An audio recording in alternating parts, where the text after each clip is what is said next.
it's not all doom and gloom. Well, I guess it is mostly all doom and gloom. It kind of is. So Right, yeah. the NHL Draft Lottery happened, and I mean, the good news is our Red Wings didn't drop further down in the draft order. They finished off right about where they were expecting to come in. You know, they came in with the 8th best odds, and they walked away with the number 8 pick, which was the most likely pick they were going to get. This is the 6th time consecutively for the Wings that they'll be drafting in the top 10. Last year, they were 6th, and they held firm there. The year before, they had the worst record, but they dropped from what should have been the 1st pick to the 4th pick, so at least we didn't do that this year, but we still got a pretty good one in Lucas Raymond out of it. 19, we dropped from 4th to 6th. Again, at least we didn't drop this year. In 18, we dropped from 5th to 6th, and in 17, we dropped from 7th to 9th. So at least we stayed put this time and didn't fall further back in the draft order, and there is a lot of talent to go and get in that top 8 pick.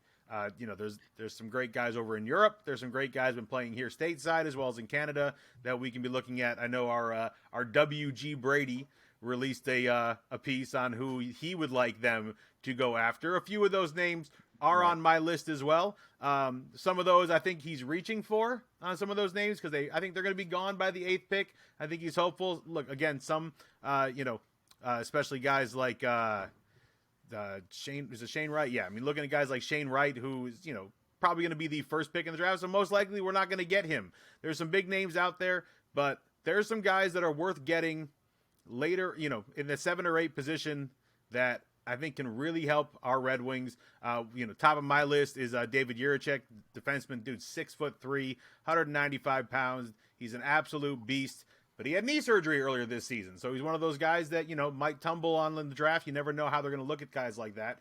But there's a lot of talent for the Red Wings to look after, like I said, both in Europe as well as stateside. Cutter Gauthier was, kid's born in Sweden, but his father, playing over here. He played over here in Michigan for a while.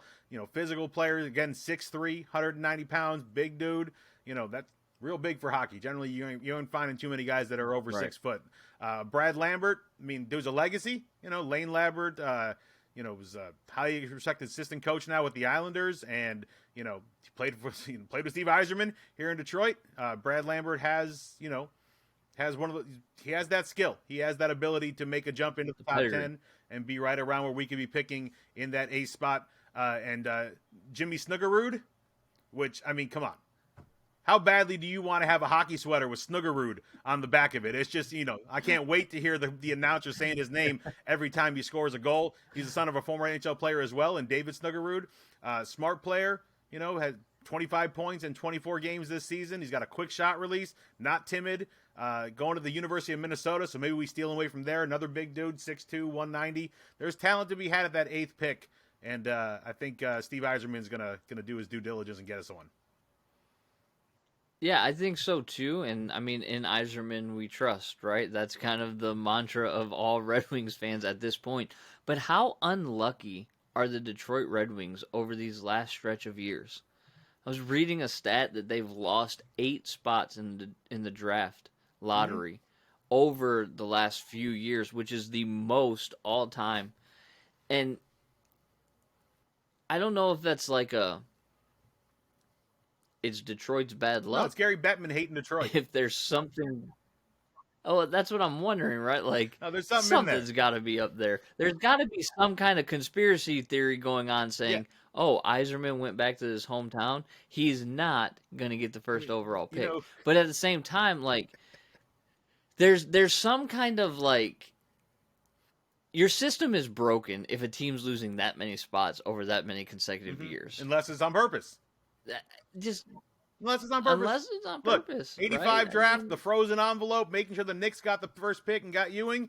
They're doing the same thing to the Red Wings. They just know when they feel that cold, don't draw it yet.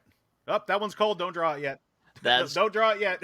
That's exactly my thought, man. I almost texted you today like we should do something on the 85 NBA draft, but I was like, yeah, that's for another time because holy cow, is that a conspiracy that lives? And maybe we're living in the midst of another conspiracy with the Detroit Red Wings. I'm just going to throw that out there. Look, maybe. Who knows? You don't need to know. I know. I go look at the 2009 Stanley Cup Finals. I don't need to see anything else. I know Gary Bettman has a beef to pick with the Detroit Red Wings. I don't know if it's all the winning that we did in the 90s and the 2000s, but by the time 2009 ran around and Detroit was trying to defend their Stanley Cup against the Pittsburgh Penguins, Gary Bettman had enough. He needed his Michael Jordan to win himself a cup. That would be Sidney Crosby. And he made damn sure he did everything in his power, including allowing the Penguins to have an extra man on the ice for 21 seconds.